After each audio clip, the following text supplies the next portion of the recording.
2026 সালের শুরু থেকে ইরান ও যুক্তরাষ্ট্রের মধ্যে চলমান উত্তেজনার প্রেক্ষাপটে মার্কিন বি-2 স্টিলথ বোমারু বিমানগুলো ইরানের বিভিন্ন লক্ষ্যবস্তুতে হামলা চালিয়েছে। বি-2 বোমারু বিমান দিয়ে কিভাবে আমেরিকা ইরানের ভিতরে হামলা করলো আজকের ভিডিওতে তা আমরা স্পষ্ট করে দেব। ইরানের পারমাণবিক কার্যক্রম বাধাগ্রস্ত ভূগর্ভস্থ এবং সুরক্ষিত স্থাপনা হামলা চালানো হয়।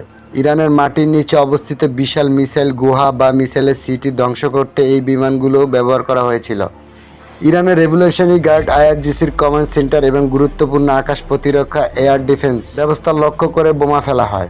ইরানের উন্নত রাডার ব্যবস্থাকে ফাঁকি দিয়ে দেশটির আকাশসীমায় ঢুকে পড়তে এই বিমানগুলো সক্ষম। বি-2 বিমান থেকে এমওভি নামক এক বিশেষ বোমা ফেলা হয়। এই বোমাগুলো মাটির 200 ফুট নিচে থাকা বাংকার এবং সুরক্ষিত স্থাপনা গুঁড়িয়ে দিতে পারে, যা অন্য কোনো সাধারণ বিমান দ্বারা সম্ভব নয়। এই বিমানগুলো সরাসরি যুক্তরাষ্ট্রের মিসরিতে অবস্থিত তাদের ঘাঁটি থেকে উড়ে এসে মাঝ আকাশে জ্বালানি নিয়ে ইরানে সরাসরি হামলা চালিয়ে আবার যুক্তরাষ্ট্রে ফিরে যাওয়ার রেকর্ড রয়েছে। 2026 সালে 28শে ফেব্রুয়ারি এই বড় হামলা শুরু হওয়ার পর প্রায় 6 সপ্তাহ ধরে সংঘাত চলছে। 8 এপ্রিল 2026 থেকে পাকিস্তানের মধ্যস্থায় ইরান ও যুক্তরাষ্ট্রের মধ্যে একটি সাময়িক যুদ্ধবিরতি চলছে।